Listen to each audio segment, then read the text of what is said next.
नमस्कार, जानकी समाचारमा स्वागत छ। अब समाचार विस्तारमा। जसपा नेपाल 17 प्रतिनिधि सभाको 17वटा सिट लिएर नेकपा एमालेसँग तालमेल गरेको छ। एमाले र जसपा नेपालबीच प्रतिस्पर्धातर्फ 52 सिटमा तालमेल हुने भएको छ। नेकपा एमाले र जसपा नेपालबीच शनिबार तालमेलको अन्तिम खाका तयार भएको छ। रुघाखोकी र ज्वरो सहित जिउ दुख्ने लक्षण देखिएपछि त्रिवी शिक्षण अस्पतालमा भर्ना गरिएकी राष्ट्रपति विद्यादेवी भण्डारीलाई कम्तीमा 3 दिन अब्जर्भेसनमा राखिने भएको छ। अस्पतालको स्रोतका अनुसार डेङ्गुसँग मिल्दोजुल्दो लक्षण देखिएपछि यसको पूर्ण निराकरणका लागि कम्तीमा 3 दिन अब्जर्भेसनमा राख्नुपर्ने भएको हो। उनलाई अहिले अस्पतालको VVIP क्याबिनमा राखिएको छ। शुक्रबारदेखि उनको स्वास्थ्यमा समस्या देखिएका उनका स्वकीय सचिव भेषराज अधिकारीले जानकारी दिए। उनको रगत परीक्षणका लागि पठाए पनि विस्तृत रिपोर्ट आइ नसकेको पनि अस्पताल स्रोतले जानकारी दिएको छ। संघर्षशील मधेसी मोर्चाले मध्य प्रदेशमा निर्वाचन हुन नदिने चेतावनी दिएको छ। शनिबार जनकपुर धाममा पत्रकार सम्मेलनको आयोजना गरी मोर्चाका संयोजक कैलाश महतोले यस्तो चेतावनी दिएका हुन्। उनले मौजूदा मिश्रित निर्वाचन प्रणालीको सट्टापूर्ण समानुपातिक निर्वाचन प्रणाली कायम गरी संघ र प्रदेशको निर्वाचन गराउनुपर्ने र स्थानीय निकायको निर्वाचनलाई पार्टी र निर्दलीय बनाउनुपर्ने माग समेत गरेको छ। 2072 संविधान विरोधमा मधेसले झण्डै आधा वर्ष जति आन्दोलन र जनविद्रोह जारी राख्यो, तर आन्दोलनलाई तीनै मधेसी दल र उसका नेतृत्व नेता र कार्यकर्ताबाट अर्बौंको पेट्रोलियम पदार्थ लगायतका सामग्रीसँग साटफेर गरी सैकडौं मधेसी युवा र बालबालिका समेतको शहादतलाई बेच्ने काम गरियो।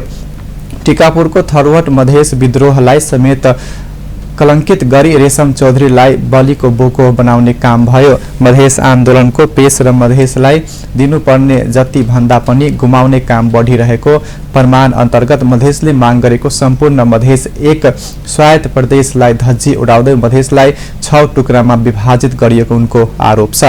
असफल र जनविद्रोह निर्वाचन प्रणालीको आडमा टिकेको राज्य राजनीतिक व्यवस्था, संसद र सरकार, नेता कार्यकर्ता तथा समग्र प्रशासनिक संयन्त्र नै विभेद युक्त रहेको कारण स्वाधीन मधेसी संयुक्त मोर्चाले राज्य राजनीति, शासन, सरकार र प्रशासनबाट अलग राखिएका देशका सम्पूर्ण जात जाति, वर्ग, समुदाय, लिङ्ग तथा तह र तापकालाई राज्यको राजनीतिक व्यवस्थापिका, कार्यालय र न्यायपालिका लगायतका रहेका क्षेत्र र अंग निकायका समानुपातिक प्रतिनिधित्व गर्न र गराउन मौजूदा निर्वाचन प्रणालीलाई परिवर्तन गर्ने पूर्ण समानुपातिक निर्वाचन प्रणालीमा आसन्न 2079 मङ्सिर 4 को संघीय र प्रादेशिक चुनाव गराउन माग गरेको छ।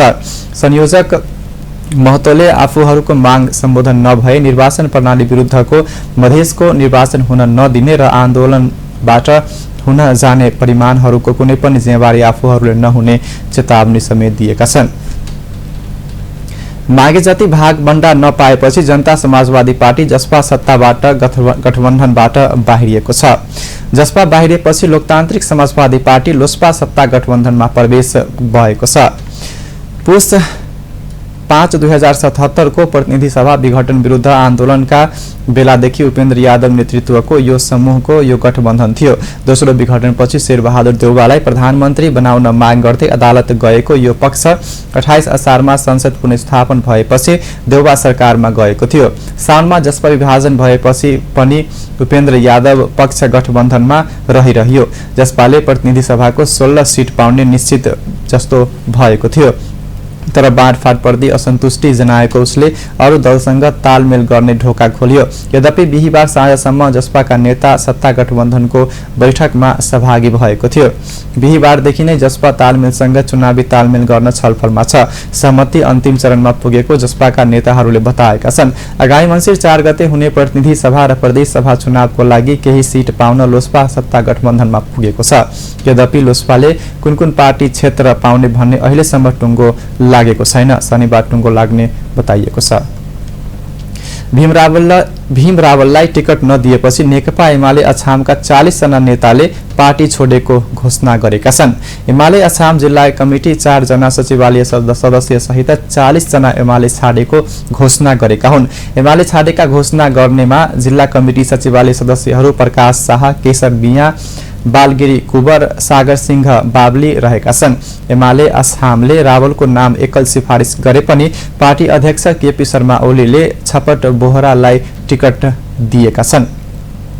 पार्टीले केन्द्रको टिकट वितरण गर्दा तल्लो कमिटीले गरेको सर्वसम्मत निर्णयलाई पुरै व्यवस्था गरेको तथा पार्टीको नेता तथा कार्यकर्ता र जनभावनाको विपरीत निर्णय भएको आफूहरूले पार्टी छाडेको उनीहरूले बताएका छन्। मध्य प्रदेश सरकारले पैगम्बर मोहम्मदको जन्मदिनको अवसरमा भोलि प्रदेशमा सार्वजनिक बिदा दिएको छ। शनिबार मध्य सरकारको गृह तथा सञ्चार मन्त्रालयले एक सूचना जारी गर्दै आइतबार सार्वजनिक बिदा दिएको जानकारी दिएको छ। इस्लाम धर्मका प्रवर्तक पैगम्बर इजरत मोहम्मदको जन्मदिनको अवसरमा मन्त्री स्तरको निर्णयबाट प्रदेशमा सार्वजनिक बिदा दिने निर्णय भएको मन्त्रालयका सूचना अधिकारी नाजो राम भगतले जानकारी दिएका हुन्। आगामी मङ्सिर 4 गते हुने प्रतिनिधि सभा र प्रदेश सभा निर्वाचनका दिन सार्वजनिकतया सञ्चालन हुने भएका छन्। शनिबार निर्वाचन आयोगले पत्रकार सम्मेलन आयोजना गर्दै अघिल्ला निर्वाचनमा जस्ता अनुमति लिएका सवारी साधन मात्रै सञ्चालन गर्ने व्यवस्था यसपटक नरहेको जानकारी दिए। निर्वाचन आयोगका प्रमुख आयुक्त दिनेश कुमार थपलियाले सामान्य दिनमा जस्तै गरी सवारी साधन सञ्चालन नभए पनि यातायात व्यवस्था विभाग, यातायात व्यवसाय महासंघ, गृह मन्त्रालयसँगको समन्वय यातायात साधनलाई सञ्चालन अनुमति दिने बताएका छन्। 4 मङ्सिरमा हुने प्रतिनिधि सभा र प्रदेश सभाको चुनावको समानुपातिक तर्फ 6493 जना उम्मेद्वारको नाम बन्द सूचीमा रहेको छ। निर्वाचन आयोगका अनुसार प्रतिनिधि सभाका 110 सिटका लागि 48 दलका 2436 जनाको नाम समानुपातिक बन्द सूचीमा समावेश छ। यस्तै 7 वटै प्रदेशका 220 सिटका लागि विभिन्न 4057 जना उम्मेद्वार समानुपातिक बन्द सूचीमा छन्। प्रदेश 1 मा 36 दलका 661 जना, मध्य प्रदेशमा 36 दलका 948 र बागमती प्रदेशमा 41 दलका 825, गण्डकीमा 31 दलका 668, लुम्बिनीमा 32 दलका 657, कर्णालीमा 28 दलका 222 र सुदूरपश्चिममा 34 दलका 376 जना उम्मेद्वारको नाम बन्द सूचीमा छ। निर्वाचन आयोगले आज सबैको नाम सार्वजनिक गर्दैछ। प्रतिनिधि सभामा देशभर खसेको सदरमतको कम्तीमा 3% र प्रत्यक्षमा कम्तीमा 1 जना उम्मेद्वार विजय भएपछि सो दलले समानुपातिक तर्फ पनि मत प्रतिशतमा आधारमा सीट पाउँछ। यता प्रदेशमा भने सो प्रदेशमा खसेको सदरमतको कम्तीमा 3% घटाएर समानुपातिक सीट पाउँछ। निर्वाचन आयोगले 4 मङ्सिरको प्रतिनिधि सभा र प्रदेश सभा निर्वाचनका लागि उम्मेदवारी मनोनयन दिन 2 दिन समय दिन नसक्ने बताएका छन्।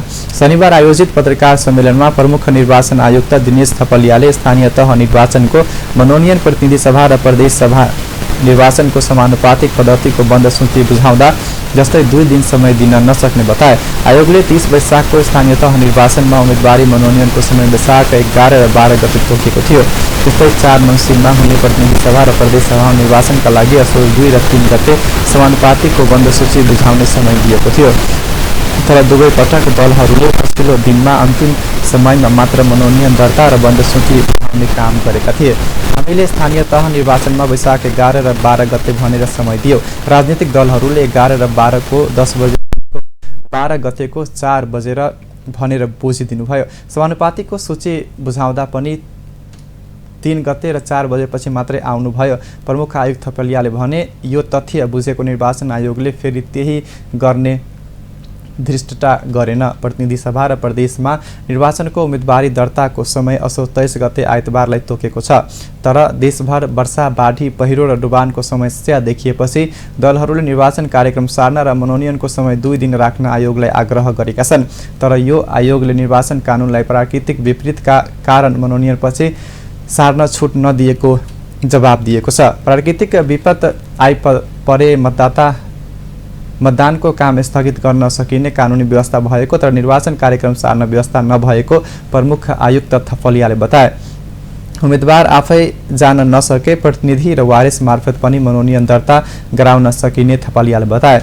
उम्मेदवारी दर्ताका लागि उम्मेदवारको भौतिक आवश्यकता कानुनले तोक्दैन। उनले भने आयोगले आइतबार 10 देखि 5 बजेसम्म देशभरका मुख्य निर्वाचन अधिकृतको कार्यालयमा उम्मेदवारी दर्ताका लागि आवश्यक संरचना, जनशक्ति, सुरक्षा र प्रबन्ध भइसकेको बताएका छन्। नेपालमा यस वर्षको अक्टोबर 2 तारिकसम्म मनसुन रहने पूर्वानुमान गरिएको थियो। यद्यपि पूर्व निर्धारित मितिभन्दा करिब 2 सप्ताह मनसुन लम्बिएको छ। अबको 1 सप्ताहपछि नेपालबाट मनसुन बाहिरिने जल तथा मौसम विज्ञान विभाग मौसम पूर्वानुमान महाशाखाका वरिष्ठ मौसमविद वरुण पौडेलले जानकारी दिनुभयो। जुन 5 तारिकदेखि नेपालको पूर्व भेग भएर मनसुन सुरु भएको थियो। हाल नेपालमा मध्यपश्चिम बंगालको खाडी र आसपासका न्यून चापीय क्षेत्रको असर रहेकोले मनसुन केही दिन लम्बिएको मौसमविद पौडेलले बताउनुभयो। मनसुन आगामी शनिबार र आइतबारदेखि बाहिरिने देखिन्छ। यो वर्ष मनसुन बाहिरिने क्रममा बंगालको खाडीबाट आएको न्यून चापीय क्षेत्रको असरले लम्बिएको हो। अहिले राजधानी काठमाडौँ, पश्चिमको पोखरा, कास्की लगायतका प्रदेशका पूर्वी भेगमा मौसम सामान्यतः सफा रहेको छ। कर्णाली सुदूरपश्चिमका अधिकांश स्थानमा वर्षा भइरहेको छ। कर्णाली र पश्चिम प्रदेशमा अहिले वर्षा भइरहेको र मनसुन पनि सोही क्षेत्रमा केन्द्रित रहेको मौसमविद पौडेलले बताउनुभयो। मंगलबारदेखि मौसम सुधार आउनेछ। मनसुन रहदासम्म पानी पर्ने सम्भावना रहे पनि लगातारको झरी पर्दैन। महाशाखाको पछिल्लो 3 घण्टाको विवरणमा डडेलधुरामा 13 किलोमिटर, बैतडीमा 18 मिलिलिटर, बर्दियामा 14 मिलिलिटर वर्षा मापन गरिएको छ। मनसुन न्यून चापीय क्षेत्रको असरले नेपालमा विगत 5 दिनदेखि बदली र वर्षा भइरहेको छ। निर्वाचन आयोगले मंसिर 4 को प्रतिनिधि सभा र प्रदेश सभा निर्वाचनको तयारीको दोस्रो चरणमा प्रवेश गर्न लागेको बताएको छ। आइतबार पहिलो हुने निर्वाचनको उम्मेदवारहरूले मनोनयन दर्ताको कार्यक्रमसँगै दोस्रो चरण प्रारम्भ हुने प्रमुख निर्वाचन आयुक्त दिनेश थपलियाले बताएका छन्। कान्तिपथ स्थित निर्वाचन आयोगका शनिबार आयोजित पत्रकार सम्मेलनमा थपलियाले निर्वाचन कार्यक्रम दोस्रो चरणमा प्रवेश गरेसँगै केही समयमा सबै मिलेर हेर्नुपर्ने बताए। उनले भने दोस्रो चरण अलि बढी संवेदनशील छ। यो अवस्थामा केही कुरा तपाईहरू सबै मिलेर हेर्नुपर्नेछ। थपलियाले लक्षित गरेको विषय हो निर्वाचन आचार संहिता र खर्चको सीमा पालना। निर्वाचन आचार संहिता र खर्चको सीमा पालना हामी पनि हेर्छौं, तपाईहरूले पनि सूक्ष्म ढंगले हेरिदिनुहोला। थपलियाले भने लोकतन्त्र र आवधिक निर्वाचनको लक्ष्य पूरा हुन पनि निर्वाचनको वातावरण राम्रो बताउनु पर्ने बताए। त्यस्तै आचार संहितामा कार्यान्वयनको अनुगमन गर्ने अधिकारी पनि आयोगले फेरेको आयुक्त थपलियाले बताए। त्यस्तै प्रधानमन्त्री, मन्त्री र प्रदेशका मन्त्री लगायत स्थानीय कार्यपालिका पदाधिकारीहरूलाई यसअघि उम्मेदवार भए आफ्नो क्षेत्र बाहेक अन्यत्र जान नदिने कानूनलाई खारेज गरेको पनि आयोगले बताइएको छ। यसअघिका निर्वाचनको उक्त व्यक्तिहरूले निर्वाचन प्रचारका लागि जान पाउने व्यवस्था थियो। त्यसका लागि आयोगको अनुमति लिएर जान पाउने व्यवस्था थियो। तर अब भने प्रधानमन्त्री, संघ तथा प्रदेशका मन्त्रीले आयोगको परामर्शमा स्थानीय कार्यपालिकाका पदाधिकारीहरूले अर्को पालिकामा जाँदा कार्यकर्ताका रूपमा जान पाउने व्यवस्था गरेका छौं। थपलियाले भने तर सरकारी सम्पत्तिको प्रयोग भने गर्न नपाउने स्पष्ट पारेका छौं। अविरल वर्षापछिको पहिरोका कारण सल्यानका 2 जनाको मृत्यु भएको छ। 12 घर भत्किएका छन् भने 2 दर्जनभन्दा बढी परिवार विस्थापित भएका छन्। जिल्लाको शारदा नगरपालिका 8 मार्केमा घर नजिकै पहिरोले पुरिएर 13 वर्षीय बालक अजय बिकको मृत्यु भएको जिल्ला प्रहरी कार्यालय सल्यानका प्रहरी नायब उपरीक्षक दामोदर केसीले बताए। उनका अनुसार छहरे खोलामा रहेको खानेपानीको मुहान सफा गर्ने गएको बेला ढुङ्गाले लागेर त्रिवेणी गाउँपालिका 4 गौरा गिठीका 44 वर्षीय चन्द्रबहादुर पुनको पनि मृत्यु भएको छ। यस्तै अविरल वर्षाका कारण कपुरकोट गाउँपालिका 5 सलामका केशर सिंह राणा, वीर बहादुर राणा, विजय सिंह बुढा, छत्रेश्वरी गाउँपालिका 1 का दमाचौर जिल्लाका राजकुमार शर्मा, बागचौर नगरपालिका 9 4 गाउँका जंग वीर बुढा, नोखीराम ओली, दारमा गाउँपालिका 6 डाकाडामका जय बहादुर केसी, पया डाडाका लाल बहादुर ओली, शारदा नगरपालिका 2 का प्रमोद श्रेष्ठ, कालीमाथि गाउँपालिकाका 1 का चोकरेका कृष्ण बहादुर खत्री, उजेली डाङ्गीका घर भत्किएको उनले जानकारी गराए। उनका अनुसार शारदा नदीले त्रिवेणी गाउँपालिका 2 संघ पिपलका प्रेम बहादुर घरतीको घर र छत्रेश्वरी गाउँपालिकाको भोटे चौरमा निर्माण गरेको मानिस हिर्ने पुल बगाएको थियो। शारदा नदीमा आएको बाढीका कारण उच्च जोखिममा परेका त्रिवेणी गाउँपालिका 2 संघ पिपलका सहदेव पूर्ण मगर, तेज बहादुर घरती, कविलाल धरती लगायतका परिवार विस्थापित भएका केसीले बताए। विस्थापित भएका सबैलाई अहिले सुरक्षित स्थानमा लगेर राखिएको छ। उनले भने वर्षातका कारण ठाउँ ठाउँमा पहिरोले जिल्लाका ग्रामीण सडक क्षतिग्रस्त बनाउँदा गाडी सञ्चालन हुन सकेको छैन। सप्तराप्ती राजमार्गमा भने डोजरले निरन्तर पहिरो हटाई गाडी सञ्चालन गरिराखिएको जिल्लाका प्रहरी कार्यालय सल्यानका सूचना अधिकारी प्रहरी निरीक्षक सन्तोष खनालले बताए। विस्थापित सल्यानमा 14 परिवारलाई अहिले कपुरकोट गाउँपालिका 5 स्थित सिद्ध आधारभूत विद्यालय खालीमा बस्ने व्यवस्था मिलाइएको कपुरकोट गाउँपालिकाका अध्यक्षले बताएका छन्। जानकी समाचारमा अब व्यवसायिक विश्राम। I'm feeling the heat, much ready for freshness of fruit. Go down to Pias, energy goes side. I think freshness goes side. Oh, oh, oh, oh.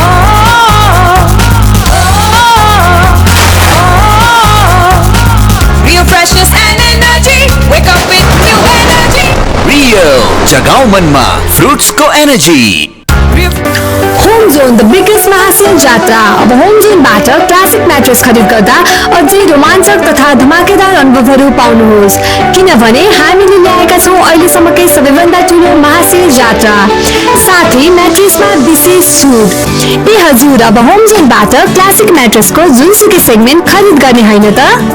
Bumper उपहार स्वरूप Redmi note 11 4GB RAM 64GB memory जो जित्नु छ, साथै हरेक म्याट्रेसको खरिद Redmi note 11 short उपहार, साथै हरेक हप्ता थुप्रै उपहारहरू। उपहार स्वरूप हरेक हप्ता स्मार्ट वाच 1 जनालाई, क्लासिक कुल 2 जनालाई, home John water flow alarm 3 जनालाई प्रदान गरिनेछ। यो अफर भाद्र 3 गतेदेखि असोज 9 गतेसम्म र असोज 10 गतेदेखि कार्तिक 16 गतेसम्म गरी 2 भागमा विभाजन गरिएको छ। यसमा सर्तहरू लागू हुनेछ।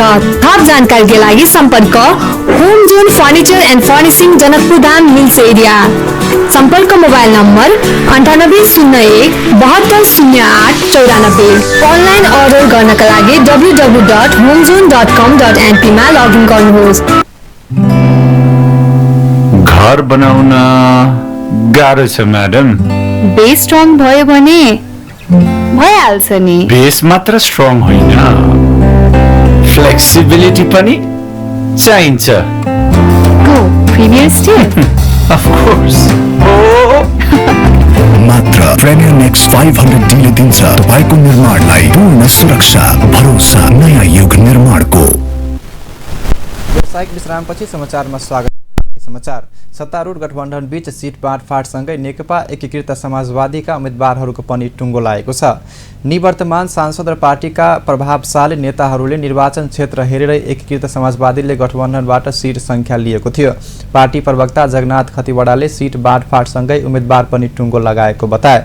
अहिले जसले टिकट पाउने गरी सीट सङ्ख्या बाँडिएको छ त्यो अब चलाउँदैन। खतिवडाले भने एकीकृत समाजवादीले पाएको भागभण्डाबाट झलनाथ खनाल इलाम 1, माधव कुमार नेपाल रौथट 1, जगन्नाथ खतिवडा उदयपुर 2, कृष्ण कुमार श्रेष्ठ किसान बारा 4, जीवन राम श्रेष्ठ काठमाडौँ 8 का उम्मेद्वार हुनेछन्। त्यसैगरी कृष्णलाल महर्जन ललितपुर 2, राजेन्द्र पाण्डे धादिङ 1, विरोध खतिवडा मकवानपुर 2, श्रीनाथ बराल कास्की 2, रामकुमारी झाँक्री गुल्मी 2, सोमप्रसाद पाण्डे पाल्पा 2, राजु गुरुङ रूपन्देही 2, मेटमणि चौधरी दाङ 1 बाट उम्मेद्वार बन्नेछन्।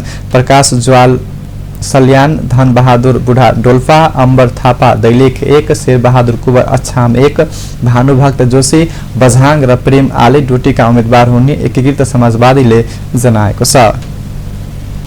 दाङमा प्रहरीले 5 लाख बढी रकम सहित जुवा खेलिरहेको अवस्थामा 15 जनालाई पक्राउ गरेको छ।